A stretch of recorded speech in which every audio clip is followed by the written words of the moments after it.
Lord, என் பேர் ஷிபி, என் husband Roger.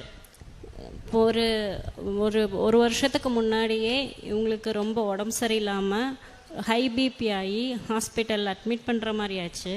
அப்போ test பண்ணப்போ கொஞ்சம் ஹார்ட் ப்ராப்ளம்னாங்க.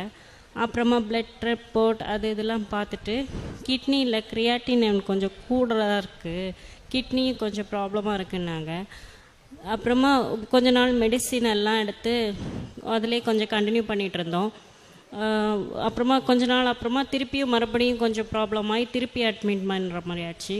இப்போது லாஸ்ட்டாக ஜூலை மாதம் ரொம்ப வயிறு வலி ரொம்ப பிளட்டு வயிற்றுலேருந்து பிளட்டு கொஞ்சம் லீக் ஆகிடுச்சு ஹை பிபினால் அப்படின்னு சொல்லி அட்மிட் பண்ணி அது ட்ரீட்மெண்ட் பார்த்துட்ருக்கும் போதே கிட்னியோட கிரியாட்டின் லெவல் ரொம்ப கூடுதலாகிடுச்சு, அதனால டயாலிசிஸ் பண்ணணும் அப்படின்ட்டாங்க. சரி ஓகே அப்படி சொல்லிட்டு டயாலிசிஸ்க்கு ரெடி பண்ணி அவங்களும் டயாலிசிஸ் பண்ண ஆரம்பிச்சிட்டாங்க. யார்கிட்ட ஹெல்ப் கேட்குறது எதுவுமே இல்லை, ப்ரேயர் பண்ணிக்கிட்டே தான் இருந்தோம். ஆனாலும் எங்களுக்கு அதான ஒரு சரியான ஒரு வழி இல்லை. அப்புறமா ஒருத்தங்க மூலமாக பிரதர் லியோ அவங்களோட கான்டாக்ட் கிடச்சிது. நான் கூப்பிட்டு பேசின உடனே மத்தியானமே ஹாஸ்பிட்டலுக்கு எங்களுக்காக ப்ரேயர் பண்ணி அவங்க எங்களுக்கான வழியும் சொல்லி கொடுத்தாங்க. கிருபாசன மாதாவோட டாலர் எல்லாம் எங்களுக்கு கொடுத்து ப்ரேயர் பண்ணுங்க அப்படின்னாங்க.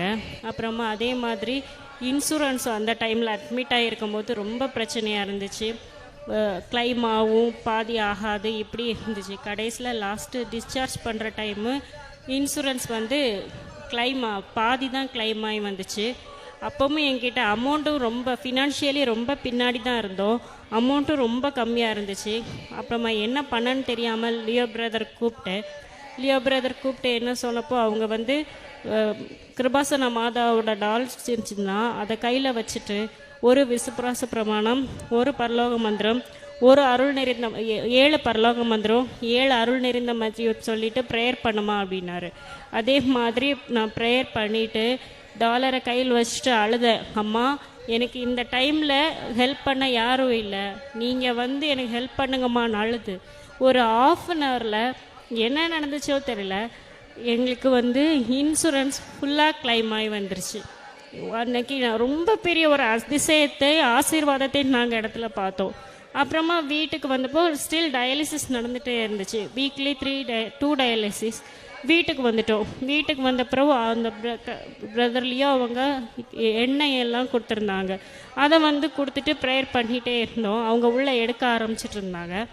அப்புறமா திடீர்னு ஒரு நாள் ரொம்ப கொஞ்சம் உடம்பு சரியில்லாமல் மறுபடி போனப்போ ஹை பிபி இருந்தது ரொம்ப லோ பிபி ஆயிடுச்சு. அப்போ டாக்டர் பார்த்துட்டு இல்லை உடனே அட்மிட் ஆகணும் அப்படின்னு சொல்லிட்டு அட்மிட் பண்ணாங்க. அட்மிட் பண்ணிவிட்டு அப்புறமா பார்த்துட்டே இருந்தாங்க. அப்புறமா அங்கேயே ஒரு டயாலிசிஸ் பண்ணாங்க. டயாலிசிஸ் பண்ணுற நேரம் ரொம்ப குளிர் ஜுரம் வந்துருச்சு. சரின்னு உடனே பிளட் ரிப்போர்ட்டு, பிளட் செக்கப்பு எல்லாமே பண்ணிவிட்டு அப்புறம் பார்த்தப்போ கிரியாட்டின் லெவல் குறைய ஆரம்பிச்சிருச்சு. சரி, அப்போ இனி இப்போதைக்கு டயாலிசிஸ் வேண்டாம், ஒரு 1 வீக் கழித்து மறுபடியும் வாங்க அப்படின்னாங்க. சொல்லிவிட்டு டிஸ்சார்ஜ் பண்ணிட்டாங்க. அப்புறமா 1 வீக் கழித்து மறுபடியும் பிளட் செக்கப் பண்ணிவிட்டு மறுபடியும் அன்றைக்குமே ப்ரேயர் பண்ணிவிட்டு மறுபடியும் பிளட் செக்கப் பண்ணிவிட்டு போனால் எந்த டாக்டர் ரொம்ப கிட்னி ரொம்ப ப்ராப்ளமாக இருக்குதுன்னு சொன்னாங்களோ அதே டாக்டர் 80% மேலே கிட்னி இம்ப்ரூவ்மெண்ட் ஆக ஆரம்பிச்சிருச்சு, இப்போதைக்கு உங்களுக்கு டயாலிசிஸே தேவையில்லை அப்படின்னாங்க. அந்த நன்றிக்காக இப்போ நாங்கள் கிருபாசன மாதாவை தேடி வந்திருக்கோம். Praise the Lord. இன்னையிலேருந்து நாங்கள் உடன்படி எடுக்க ஆரம்பிச்சிருக்கோம். என்னோட பேர் மெர்லின் நந்தினி. என்னோட நேட்டிவ் கோத்தகிரி, பட் நான் ஒர்க் பண்ணுற பிளேஸ் கோயம்புத்தூர். நான் இங்கே 2022 ஃபஸ்ட்டு நான் உடம்படி எடுத்திருக்கேன். உடம்படி எடுத்து 90 நாள் கரெக்டாக உடம்படி கொண்டு போயிட்டு இங்கே சாட்சி சொல்லிவிட்டு இதுக்கப்புறம் இனி உடம்படி நம்ம புதுக்கெல்லாம் வேண்டாம், இதோட நிறுத்திக்கலாம் அப்படின்னு சொல்லிட்டு நான் விட்டுட்டேன். அப்புறம் நான் காலேஜ் 2nd இயர் படிக்கும் போது நான் உடம்படி எடுத்திருந்தேன். அப்புறம் அப்படியே முடிஞ்சு. அப்புறம் காலேஜ் 3rd இயர் உடம்படி விட்டாலும் நான் இந்த காலேஜ் படிக்கும்போது நான் நல்லா ப்ரேயர் பண்ணிகிட்டு இருந்தேன். அப்போ காலேஜ் படிக்கும்போது என்னோட ஒரு பெரிய ட்ரீமாக இருந்துச்சு, என்னோட காலேஜ் பிரசிடெண்ட் ஆகணும், அப்படி இல்லாட்டினா என்னோட டிபார்ட்மெண்ட் பிரசிடெண்ட் ஆகணும்னு சொல்லிட்டு. அதே மாதிரி என்னோட ஆசைப்படி நான் என்னோட டிபார்ட்மெண்ட் பிரசிடெண்ட் ஆனேன். அந்த 1 இயர் நல்லா தான் போச்சு. அப்புறம் காலேஜ் முடிஞ்ச உடனே காலேஜ் பிளேஸ்மெண்ட்டில் வந்து சென்னை போனேன். சென்னை போய் ஒரு 15 days நல்லா ஒர்க் பண்ணேன். பட் அங்கே எனக்கு கொஞ்சம் ஹெல்த் இஷ்யூஸ்னால நான் சென்னையிலேருந்து வந்துட்டேன். வந்த ஒரு 1 monthலேயே வந்து கோயம்புத்தூரில் நல்ல ஒரு ஒர்க்கு கிடச்சிச்சு. அவ்வளோதான். அந்த ஒர்க் எப்படின்னா, நான் 3 daysல அந்த ஒர்க் நல்லாவே கற்றுக்கிட்டு ஒரு நல்ல போஸ்டிங்கில் நல்ல ஒர்க்கு தான். நான் லீவில் இருந்தால் கூட என்கிட்ட தான் கால் பண்ணி கேட்பாங்க நெக்ஸ்ட் என்ன பண்ணலாம் அப்படிங்கிற மாதிரி நல்லா போயிட்டு இருந்துச்சு. இந்த டைமில் என்னென்னா, ஒர்க்கு கிடச்சதுனாலயே என்னன்னு தெரில, நான் ப்ரேயரில் ரொம்ப ப்ரேயர் பண்ணுறதே இல்லைன்னு நான் சொல்லலாம். நான் கோயம்புத்தூரில் இங்கே ரூம் எடுத்து ஸ்டே பண்ணிட்டு இருக்கிறனால அம்மா என்கிட்ட எப்போவுமே சொல்லுவாங்க, நீ என்ன பண்ணாலும் கொஞ்சம் டைம் ஒதுக்கி நீ நல்லா ப்ரேயர் பண்ணணும், மாதா தான் நமக்கு, அதுக்கப்புறம் தான் எல்லாமே அப்படின்லாம் சொல்லுவாங்க. பட் நான் வந்து அதை நான் பெருசாக எடுத்துக்கவே இல்லை. ஆனால் மாதா குறித்த திட்டம் என்னென்னா, எனக்கு வேறு ஏதோ குறிச்சிருக்காங்க. அப்போ அந்த ஒர்க் நல்லா தான் போயிட்டு இருந்துச்சு. போன இந்த ஃபெப்ரவரியில் வந்துட்டு ஒரு பெரிய ஒரு இன்சிடெண்ட் என்னென்னா, அந்த வேலை வந்து எனக்கு போயிருச்சு. எல்லாருமே அந்த இடத்துல என்னை பெருமையாக பேசினது ஒரு நாள், எல்லாத்து முன்னாடி தப்பே பண்ணாதனா தப்பு பண்ணாத மாதிரி திட்டு வாங்கினேன். அப்புறம் சரின்னு சொல்லிட்டு நான் அந்த வேலையிலேருந்து வந்துட்டேன். அப்போது ஒரு மேனேஜர்னால தான் நான் அந்த வேலையிலேருந்து வந்தேன். மற்ற எல்லாருமே என்னை அந்த வேலைக்கு கூப்பிட்டாங்க. ஆனால் எனக்கு போகிறதுக்கு வந்து மனசே இல்லை. அந்த வேலையில் வந்து கொஞ்சம் கஷ்டமாக இருந்துச்சு. அப்புறம் நான் திரும்ப என்ன நினச்சின்னா, இந்த வேலை இல்லைன்னா என்ன, நமக்கு 1000 வேலை கிடைக்கும் அப்படின்னு நினச்சிட்டு இருந்துட்டேன். நான் அப்ளை பண்ணாத ஒர்க்கே இல்லை, எல்லா ஒர்க்குக்கும் அப்ளை பண்ணுவேன். எனக்கு உடனே இன்டர்வியூ கால் வந்துடும். இன்டர்வியூ போய் அட்டன் பண்ணால் நிறைய பேர் சொல்கிறேன்னு விஷயம் என்னென்னா, சூப்பராக பெர்ஃபார்ம் பண்ணுறீங்க, உடனே ஜாயின் பண்ணிக்கோங்க அந்த மாதிரி சொல்லுவாங்க. பட் ஒரு விஷயத்தில் என்னால் ஜாயின் பண்ண முடியாது. ஏன்னா ஒர்க்கு தூரமாக இருக்கும், அப்படி இப்படின்னு சொல்லிட்டு டிலே ஆகிட்டு போயிட்டே இருந்துச்சு. அப்புறம் வந்துட்டு நாங்கள் மார்ச்சில் வந்து நாங்கள் திரும்ப கிருபாசனத்துக்கு வந்து நாங்கள் வந்திருந்தோம். அப்போ கிருபாசனத்துக்கு வந்து அம்மா வந்து உடம்படி புதுக்கிறதுக்காக வந்திருந்தாங்க. நான் வந்து ப்ரேயர் பண்ணும்போது எனக்கு ஒரு நல்ல வேலை கிடைக்கணும், அதுதான் என்னோட முழு ப்ரேயராக இருந்துச்சு. மற்றபடி நான் எதுவுமே வேண்டல, எனக்கு தேவை எனக்கு வேலை அப்படிங்கிற மாதிரி தான் என்னோட மைண்ட் செட் ஃபுல்லாமே இருந்துச்சு. இங்கே வந்துட்டு போனதுக்கப்புறம் எனக்கு ஒரு 2-3 வீக்ஸில் வந்துட்டு எனக்கு ஒரு வேலை கிடச்சிச்சு. என்னென்னா, ஈவெண்ட்லலாம் வந்துட்டு ப்ராசஸிங் மேனேஜர் அப்படின்னு சொல்லிட்டு ரொம்ப சந்தோஷமாச்சு. ஏன்னா நான் வேணதே எனக்கு நடந்துருச்சுல, எனக்கு வேலை கிடச்சிருச்சு. அப்பையும் வந்து ப்ரேயர் பண்ணணும் அப்படிங்கிற மைண்ட் வந்து எனக்கு கரெக்டாக வரல. ஏன்னா நம்மளோட பழக்கம் அது தானே, நமக்கு கிடைக்கிற வரைக்கும் மட்டும்தான் மாதாவே இயேசுவா அப்படின்னு சொல்லிட்டு நம்ம கூப்பிடுவோம். நமக்கு எல்லாமே கிடச்சிருச்சுன்னா நம்ம தான் விட்டுருவோம்ல, மனுஷங்களோட ஹேபிட்டே அதானே. அதே தான் நானும். நான் கொஞ்சம் ஓவராகவே இருந்துட்டேன், ப்ரேயர் பண்ணவே இல்லை. அப்புறம் இப்படியே இருக்கும்போது நல்ல வேலை தான், ஆனால் எனக்கு சேலரி வரவே இல்லை. மாதா என்ன நினைக்கிறாங்க, நீ வேலை கேட்குற, ஆனால் நான் வந்துட்டு நீ என்னோட மகளாக இருக்கணும் அப்படி தான் நினைக்கிறேன்னு தான் மாதாவோட நியோகம். அப்போ தான் எனக்கு புரியவே ஆரம்பிச்சிச்சு. இந்த டைமில் என்னென்னா, நாங்கள் வந்து 3 பிள்ளைங்க, நான் வந்து 3rd, எனக்கு 2 அண்ணாங்க இருக்காங்க. என்னோட செகண்ட் அண்ணா வந்துட்டு ஃப்ரெண்ட்ஸ் கூடலாம் சேர்ந்தா ட்ரிங்க் பண்ணுவான். அப்போ எங்கள் அண்ணாக்கு வந்து வீக்லி சேலரி தான், சாட்டர்டே வந்து சேலரி கிடச்சிரும், சண்டே வந்து ஃப்ரெண்ட்ஸ் கூட போகிறது. அப்போ எனக்கும் எங்கள் அம்மாவுக்கும் சண்டே வந்தாலே கொஞ்சம் பயமாக இருக்கும். இவன் என்ன பண்ணுவான் அப்படிங்கிற பயம்தான் எங்களுக்கு வந்து அதிகமாக இருக்கும்.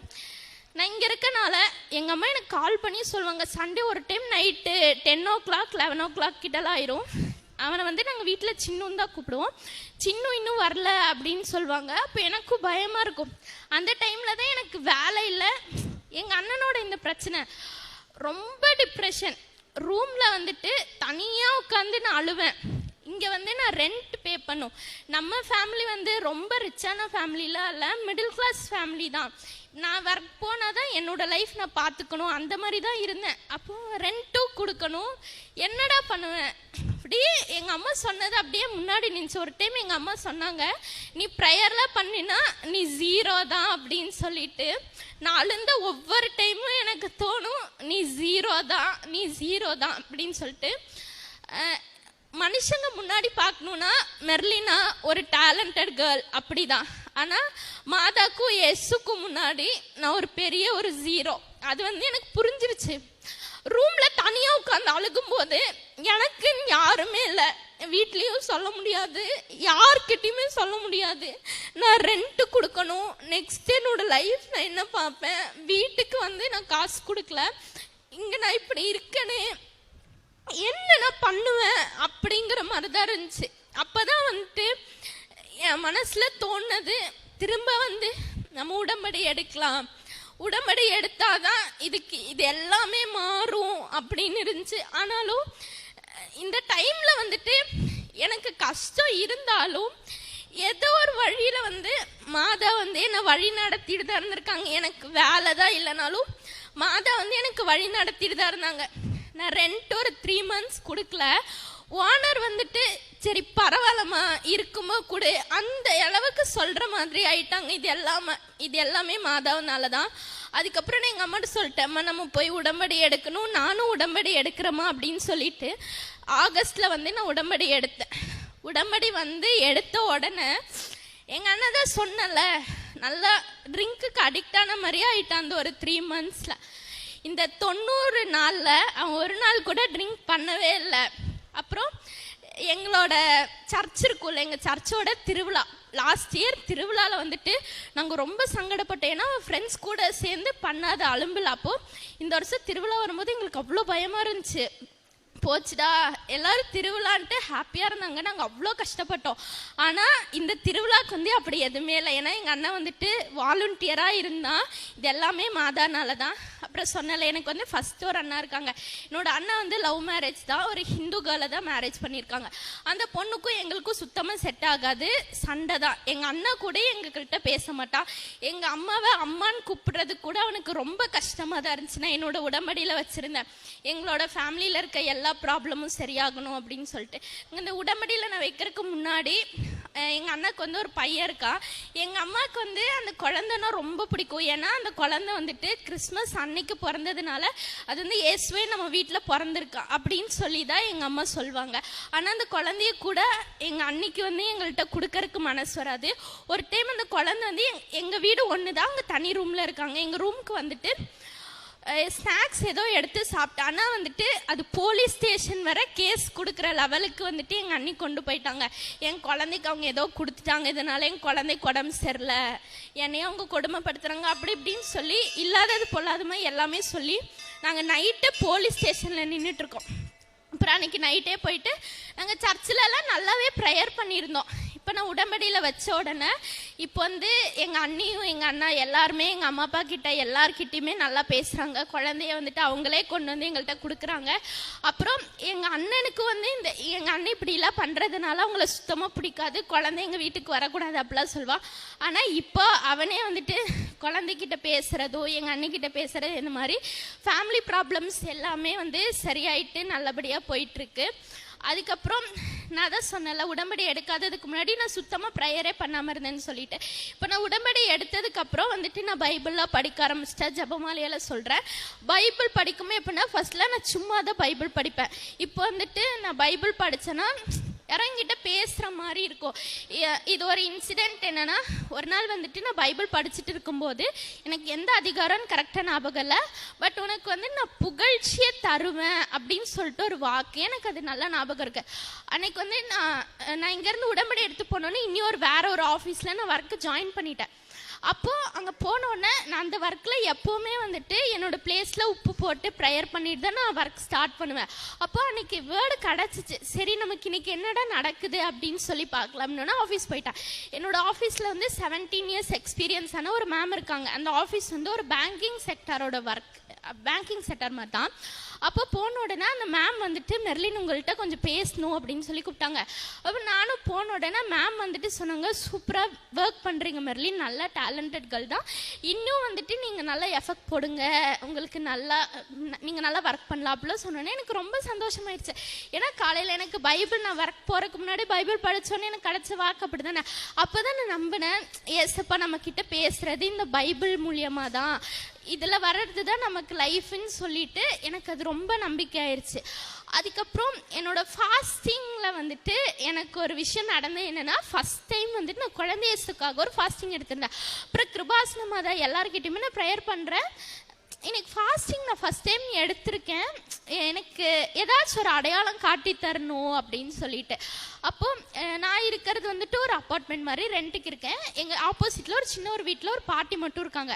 அந்த பாட்டிக்கு எங்களுக்கு சுத்தமாக செட் ஆகாது, எப்போவுமே எங்களை திட்டிட்டு அப்படி தான் இருப்பாங்க. என்னோட ஃப்ரெண்டு ஒரு பொண்ணு என்ன சொன்னேன்னா, அந்த பாட்டிக்கு வந்துட்டு உடம்பு சரியில்லை, அந்த பாட்டியை வெளியவே காணோம், நம்ம போய் பார்க்கலாமா அப்படின்னு சொன்னேன். நானும் சரி போய் பார்க்கலாம் அப்படின்னு சொல்லிட்டு அந்த போய் பாட்டியை பார்த்தோம். அப்போ பாட்டி பார்த்தா அவங்க நடக்கவே முடியாமல் இருந்தாங்க. அதுக்கப்புறம் பாட்டியை சாப்பிட்டீங்களான்னு கேட்டதுக்கு இல்லைம்மா நான் 2-3 நாளாச்சு சாப்பிடவே இல்லை. அப்போ எனக்கு மனசுக்கு ரொம்ப கஷ்டமாச்சு, சாப்பாடு கொண்டு வந்து தரட்டானுக்கு எனக்கு வேண்டாம் அப்படின்னு சொல்லிட்டாங்க. அப்போ எனக்கு மனசு இல்லை, பாட்டி நான் உங்களுக்கு கஞ்சி கொண்டு வரட்டா அப்படின்னாக்கு சரி கொண்டு வா அப்படின்னு சொன்னாங்க.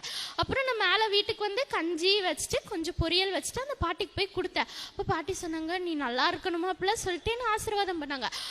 வந்து வீட்டுக்கு வந்துட்டேன். கொஞ்ச நேரம் ஆனோடனே உங்களுக்கே தெரியும் கோயம்புத்தூர்லலாம் எப்படின்னா நம்ம வீட்டில் என்ன இருக்கோ அதுதான், பக்கத்து வீட்டில் இருந்தாலும் நமக்கு எதுவுமே தரவே மாட்டாங்க, அந்த மாதிரி பீப்புள்ஸ் தான் இருப்பாங்க. வில்லேஜில் எப்படின்னு எனக்கு தெரில, நான் டவுனில் தான் மென்ஷன் பண்ணி சொல்கிறேன். அப்போ வந்துட்டு மேல் வீட்டில் இருந்து ஒரு அக்கா வந்து கதவு தட்டுறாங்க. கதவு திறந்தோன்னே மெர்லின் நின்றா நாங்கள் பாயாசம் வச்சோம் நீ குடி அப்படின்னு சொன்னாங்க. அப்போது இது வரைக்கும் அவங்க எனக்கு எதுவுமே தந்ததே இல்லை. அப்போ எனக்கு ஒரு ஆச்சரியமாக இருந்துச்சு, நானும் வாங்கி குடிச்சிட்டேன். அப்புறம் எங்கள் அம்மா ஃபோன் பண்ணாங்க. அப்போ எங்கள் அம்மாட்ட சொன்னேன் இந்த மாதிரி இந்த பாட்டிக்கு உடம்பு சரியில்லாமல் நான் போய் கஞ்சி கொடுத்தேன், மேல் வீட்டிலேருந்து எனக்கு பாயாசம் கொண்டு வந்து தந்தாங்க அப்படின்னு சொன்னேன். அப்போ எங்கள் அம்மா சொன்னாங்க நீ உப்பு போட்டது தான் மற்றவங்களுக்கு கொடுத்த, ஆனால் பரு உனக்கு இனிப்பாக கிடச்சிருக்கு, இதிலேருந்து புரிஞ்சுக்கோ, நீ வந்து மற்றவங்களுக்கு என்ன பண்ணுறியோ அதுதான் உனக்கு அப்படின்னு சொன்னாங்க. அப்புறம் கொஞ்ச நேரத்தில் அந்த அக்கா திரும்ப எனக்கு சாப்பாடுன்ற மாதிரி எல்லாமே கொடுத்தாங்க. அப்போ அன்னைக்கு தான் எனக்கு தெரிஞ்சிச்சு நம்ம கிட்ட இருக்கிறத நம்ம மற்றவங்களுக்கு கொடுக்கணும் அப்படின்ட்டு. ஃபர்ஸ்டெல்லாம் எப்படின்னா நான் எதுவுமே யாருக்குமே கொடுக்கவே மாட்டேன். என்கிட்ட ஒன்று இருந்தாலும் எங்கள் அம்மா சொல்லுவாங்க கொடு அப்படின்ட்டு, நான் கொடுக்க மாட்டேன் என்னோடது, அந்த மைண்ட் செட்டில் தான் இருந்தேன். அதுக்கப்புறம் இந்த இன்சிடென்ட் நடந்ததுக்கு அப்புறம் தான் எனக்கு தெரிஞ்சு நம்ம மற்றவங்களுக்கு நல்லா ஹெல்ப் பண்ணணும் அப்படின்னு சொல்லிட்டு. அதுக்கப்புறம் வந்து இந்த ரோட் சைடில் யாராச்சும் எங்கிட்ட இந்த பிச்சைக்காரங்களாம் இருப்பாங்களா அமௌண்ட் கேட்டாலும் நான் கொடுப்பேன். இப்போ இந்த மாதிரி ஒரு டைம் நான் ஒர்க்கு போயிட்டு வரும்போது ஒரு பாட்டி தாத்தா உட்காந்துருந்தாங்க. அப்போ அவங்க என்கிட்ட வந்துட்டு காசு இருந்தால் கொடுமா அப்படின்னாங்க. அப்போ என் கையில் சேஞ்ச் எதுவுமே இல்லை. அப்போ நான் சொன்னேன் என் கையில் காசு எதுவுமே நான் எடுத்துகிட்டு வரல அப்படின்னு சொன்னேன். இப்போ நீ எங்களுக்கு டீ பிஸ்கெட் வாங்கி தரியா அப்படின்னு சொன்னாங்க. அப்போ சரி நான் வாங்கி தரேன் அப்படின்னு சொல்லிட்டு ஒரு கடையில் போய் டீ பிஸ்கெட் வாங்கி கொடுத்து ஜிபே தான் பண்ண வந்து அவங்கள்ட்ட கொடுத்தா அவங்க வந்துட்டு என்னை அவ்வளோ ஆசீர்வாதம் பண்ணாங்க. அதில் என்ன ஒரு பெனிஃபிட்னா அன்றைக்கி நான் வந்து என்னோடய பர்த்டே ட்ரெஸ் போட்டிருந்தேன். அப்போ அந்த பர்த்டே ட்ரெஸ் போட்டிருந்தோன்னே நம்மளுக்கு பர்த்டே அப்படிங்கிறது வந்து நமக்கு ஒரு எமோஷ்னல் ஃபீலிங் தானே. அப்போ அந்த பர்த்டே ட்ரெஸ் போட்டிருந்தோன்னே எனக்கு ரொம்ப சந்தோஷமாக இருந்துச்சு. அவங்க என்னோட தலையில் கை வச்சுட்டு நீ நல்லா இருப்ப அப்படின்னு சொன்னாங்களே, எனக்கு அது ரொம்ப ரொம்ப சந்தோஷமாக இருந்துச்சு. அப்புறம் இன்னொரு நாள் அப்படி தான் ரோட் சைடில் இருக்கிறவங்களுக்கு ஃபுட் வாங்கி கொடுக்கலான்னு சொல்லிட்டு நான் அப்படி ஒருத்தருக்கா போய் கொடுத்துட்டு இருந்தேன். அப்போ ஒரு தாத்தா வந்து தூங்கிட்டு இருந்தாரு. அவரை எழுப்பி வந்துட்டு நான் கொடுத்தேன். ஒரு திடுக்குன்னு அப்படின்னு சொல்லிட்டு எந்திரிச்சிட்டாலும் நீங்கள் சாப்பிட்டீங்களா, இந்தாங்க இதில் சாப்பாடு இருக்குது நீங்கள் சாப்பிட்டுக்கோங்க அப்படின்னு சொன்னோன்னே அவர் வந்துட்டு அழுக்காக தான் இருக்காரு, இருந்தாலும் அவர் என் தலையில் கை வச்சு அவரோட அந்த ஃபேஸில் இருக்க சந்தோஷம் வந்துட்டு எனக்கு உண்மையாக சொல்கிறேன், எனக்கு அன்னைக்கு ரொம்ப சந்தோஷமாக இருந்துச்சு. என் கையில் ஒரு கோடி ரூபாய் கிடச்சிருந்தா கூட நான் அவ்வளோ சந்தோஷப்பட்டிருப்பேன்னு எனக்கு தெரியல, ரொம்ப சந்தோஷமாக இருந்துச்சு. அதான் சொன்னல அவர் ரொம்ப அழுக்காக இருந்தாங்க. நான் என்னை பொறுத்தாலும் எப்படின்னா நான் வந்து இந்த அழுக்காக இருக்க பீப்புள்ஸ்லாம் பார்த்தா எனக்கு அது ஒரு மாதிரியாக இருக்கும். ஆனால் அன்னைக்கு அவர் என் தலையில் கை வச்சாரு, ஆனால் எனக்கு எதுவுமே தோணவே இல்லை. அப்போ தான் நான் புரிஞ்சுக்கிட்டேன் இதுதான் நமக்கான ஒரு லைஃப்னு சொல்லி. இந்த உடம்படி வந்துட்டு என்னோட லைஃப்பை வந்து ஒரு நல்ல சேஞ்ச் ஆகிருச்சு. இன்னொரு முக்கியமான விஷயம் சொல்லணுன்னா, என்னோட ஃப்ரெண்ட் ஒருத்தி 5 இயர்ஸ் ஃப்ரெண்ட்ஷிப். நாங்கள் என்னோட லைஃப்பில் இம்பார்ட்டன்ட் பர்சனே அவள் தான். அந்த ஸ்டேஜில் நான் அவளை வச்சுருந்தேன். ஆனால் அவள் வந்துட்டு ஒரு நல்ல பொண்ணு இல்லை. என்னோட லைஃப்பில் ஒரு சதி பண்ணுறது வந்துட்டு உடம்படி எடுத்ததுக்கு அப்புறம் தான் வந்துட்டு மாதாவை வந்து எனக்கு தெளித்து கொடுத்தாங்க. இது மட்டும் இல்லை, நாங்கள் தைலம் உப்பு உபயோகிச்சு எங்களுக்கு என்ன ஒரு சின்ன தலைவலி வந்தாலும் என்ன வந்தாலும் சரி உப்பு தைலம் இதுதான் நாங்கள் யூஸ் பண்ணுவோம். எங்களுக்கு நிறைய சரியாக இருக்குது. இன்னொன்று வந்து இப்போ ஒரு 2 வீக்ஸ் முன்னாடி நடந்தது. எங்கள் ஏரியாவில் ஒரு அக்கா அவங்களுக்கு வந்து சுகர் ப்ராப்ளம் இருக்குது. அதனால காலில் கட்டை விரலில் வந்துட்டு புண்ணு இருக்குது, ஓட்டையான மாதிரியே இருந்துச்சு. இப்போ என்னையே எங்கள் அம்மாவையும் கூப்பிட்டு அவங்க ப்ரேயர் பண்ணி விடுங்க அப்படின்னு சொல்லியிருந்தாங்க. அப்போ அம்மா வந்து அவங்களுக்கு ப்ரேயர் பண்ணி விட்டாங்க. அவங்களுக்கு வந்து அந்த கட்டை விரலை எடுக்கணுங்கிற மாதிரி நாங்கள் ப்ரேயர் பண்ணிட்டு வந்த கொஞ்ச நேரத்தில் தான் அவங்க சொல்கிறாங்க அந்த கட்டை விரலை எடுக்கணும்னு சொல்லிட்டு. எங்கள் ஏரியாவில் எப்படின்னா நாங்கள் கிருபாசனத்துக்கு இங்கே வர்றது வந்து எல்லாரும் ஒரு ஏளனமாக பேசுகிற மாதிரி பேசுவாங்க. இவங்க கிருபாசனத்துக்கு போகிறாங்க அப்படி இப்படின்னு சொல்லிட்டு ஒரு மாதிரி தான் பேசுவாங்க. நாங்கள் வேற போய் ப்ரேயர் பண்ணிட்டு வந்ததுனால அடுத்து இங்கே என்னடா பேச போகிறாங்க அப்படிங்கிற மாதிரி ஆயிடுச்சு. ஆனால் நாங்களும் அவங்களுக்கு போய் தைலத்தெல்லாம் வச்சு உப்பு கொடுத்து எல்லாம் ப்ரேயர் பண்ணிட்டு நாங்கள் வந்துட்டோம். வந்ததுக்கு அப்புறம் வந்துட்டு மனசே கேட்கல, விரல் வேற எடுக்கணும்னு சொல்லிட்டாங்களே அப்படின்னு சொல்லிட்டு ரொம்ப சங்கடப்பட்டு தான் நாங்கள் ப்ரேயரில் பண்ணிட்டு இருந்தோம். அடுத்த நாளும் நாங்கள் போய் ப்ரேயர் பண்ணோம். அப்போ அவங்களுக்கு வந்து இன்னைக்கே விரல் எடுத்தே ஆகணும், நாங்கள் ஹாஸ்பிட்டல் கிளம்பிட்டோம் அப்படின்னு சொன்னாங்க. மனசுக்கு ரொம்ப கஷ்டமாக இருந்துச்சு. அப்போ நான் என்ன பண்ணேன், அவங்களுக்காக வந்துட்டு நான் லைட்டே கேண்டல் ப்ரேயர் ரெக்வஸ்ட் எடுத்தேன். நான் என்ன மாதாவே, நாங்கள் வேற போய் ப்ரேயர் பண்ணியிருக்கோம், இல்லைனாலே நாங்கள் கிருபாசனத்துக்கு வர்றத நம்ம ஏரியாவில் இருக்க எல்லாருமே இவங்க கிருபாசனத்துக்குன்னு அப்படின்னு சொல்கிறாங்க. இவங்களுக்கு விரல் எடுக்கிற எந்த சூழ்நிலையும் வந்துடக்கூடாது, ட்ரீட்மெண்ட்ல எப்படியாச்சும் சரி பண்ணி கொடுத்துருங்க மாதாவே அப்படின்னு சொல்லிட்டு நான் லைட்டே கேண்டல் ப்ரேயர் ரெக்வஸ்ட் எடுத்தேன். அப்போ அவங்க எங்கள் ஊரில் இருக்க ஒரு கேம்எஃப் ஹாஸ்பிட்டல்னு சொல்லிட்டு ஒரு ஹாஸ்பிட்டல் போனாங்க. அங்கே வந்துட்டு அவங்க ஒரு மிடில் கிளாஸ் ஃபேமிலி தான். ஸோ நிறைய அமௌண்ட் ஹாஸ்பிட்டல் செலவு பண்ணுறதுக்கு அவங்களுக்கு இல்லை. அதனால வந்துட்டு அவங்க அங்கே நிறைய காசு ஆகுதுன்னு சொல்லிட்டு அவங்களே திரும்பி வந்துட்டு கோயம்புத்தூரில் ஒரு ஹாஸ்பிட்டல் போனாங்க. இப்போ வந்து அவங்களுக்கு விரல் எடுக்கவே வேணாம்னு சொல்லிட்டாங்க. ட்ரீட்மெண்ட்டில் வந்து அவங்களுக்கு போயிட்டுருக்கு. இப்போ ட்ரீட்மெண்ட் பண்ணுறதுக்கு அவங்களுக்கு வந்து நிறைய ஹெல்ப் எல்லாம் கிடைக்கிது. இது வந்துட்டு கிருபாசனம் அதனால தான். இதே மாதிரி சின்னதும் பெருசுமா எனக்கு வந்து நிறைய அனுகிரகங்கள் கிடச்சிருக்கு. அதே மாதிரி இன்னொரு ஆஃபீஸில் நடந்த ஒரு இன்சிடெண்ட் என்னென்னா, எங்கள் ஆஃபீஸில் வந்து star of the week, star of the month இந்த மாதிரிலாம் இருக்குது. அப்போ வந்துட்டு இங்கே ஒரு சாட்சி நான் கேட்டேன், என்னென்னா எது கேட்டாலும் நம்ம பெருசாக கேட்கணும் அப்படின்னு சொல்லிட்டு. அப்போ நான் வந்து மாதா கிட்ட ப்ரேயர் பண்ணிட்டேன், மாதாவே எனக்கு star of the day, star of the வீக்லாம் வேணாம், எனக்கு பெருசாக வேணும், எனக்கு ஸ்டார் ஆஃப் தி மந்த் நீங்கள் கொடுக்கணும் அப்படின்னு சொல்லியிருந்தேன். அதே மாதிரி ஸ்டார் ஆஃப் தி மந்த் எனக்கு வந்து கிடச்சிச்சு. இதே மாதிரி சின்னதும் பெருசுமா எனக்கு நிறைய கிடச்சிச்சு. இன்னொரு என்னென்னா, எனக்கு இன்னொரு நல்ல வேலை செட் ஆகலை. ஏன் செட் ஆகலைன்னா, இன்னும் நான் மாதா கிட்ட அடுக்கறதுக்கு இன்னும் நிறைய இருக்கு. இன்னும் மாதா வந்து நீ ஒரு நல்ல மகளா வாழணும்னு ஆசைப்படுறாங்க போல. ஸோ எனக்கு இன்னும் ஒரு நல்ல வேலை கிடைக்கல. இன்னைக்கு நான் உடம்படி புதுக்கி இருக்கேன். இன்னும் வந்துட்டு எனக்குள்ள நிறைய சேஞ்சஸ் நான் கொண்டு வரணும், கிருபாசன மாதாவோட மகளா வாழணும். இது வரைக்கும் எனக்கு தந்த எல்லா அனுகிரகங்களுக்கும் ஏசப்பாக்கும் கிருபாசன மாதாக்கும் கொடான கொடி நன்றி. இனி எப்பவுமே இங்கே எங்களுக்கு வர்றதுக்கான ஆசீர்வாதத்தையும் கிருபாசன மாதா எங்களுக்கு தரணும்னு சொல்லிட்டு நான் வேண்டுறேன். ஜோசப் அச்சனுக்கும் கோடான கொடி நன்றி. எங்கள் எல்லாருக்காகவும் டெய்லியும் ப்ரேயரில் பண்ணுறீங்க. நீங்கள் கொடுக்குற தியானங்கள் எல்லாமே வந்துட்டு எங்களுக்கு ரொம்ப வந்துட்டு ஒரு இன்ஸ்பைரிங்காக இருக்குது. அண்ட் இங்கே வர எல்லாத்துக்கும் நான் ஒன்று சொல்லிக்கிறேன், நீங்கள் வேண்டுற விஷயம் உங்களுக்கு கிடைக்கலன்னா தயவு செஞ்சு மனசு தளராதிங்கன்னா, நீங்கள் இப்போ கேட்டு உங்களுக்கு இப்போ கிடைக்கலன்னா நீங்கள் கேட்குற விஷயம் பெருசானது, அது டிலே ஆகுதுன்னா நீங்கள் கேட்குறத விட அதிகமாக தருவாங்கன்னு சொல்லிட்டு அர்த்தம். அண்ட் நீங்கள் வர எல்லாரும் நீங்கள் பக்கத்தில் இருக்க எல்லார்கிட்டையும் சொல்லிட்டு உங்களால் முடிஞ்சவங்க எல்லாத்தையும் கிருபாசனத்துக்கு கூட்டிகிட்டு வாங்க. அண்ட் என்னையும் உங்கள் எல்லாரோட ப்ரேயர்லையும் வச்சுக்கோங்க. கிருபாசன மாதாவுக்கும் இயேசுவுக்கும் கொடான கொடி நன்றி.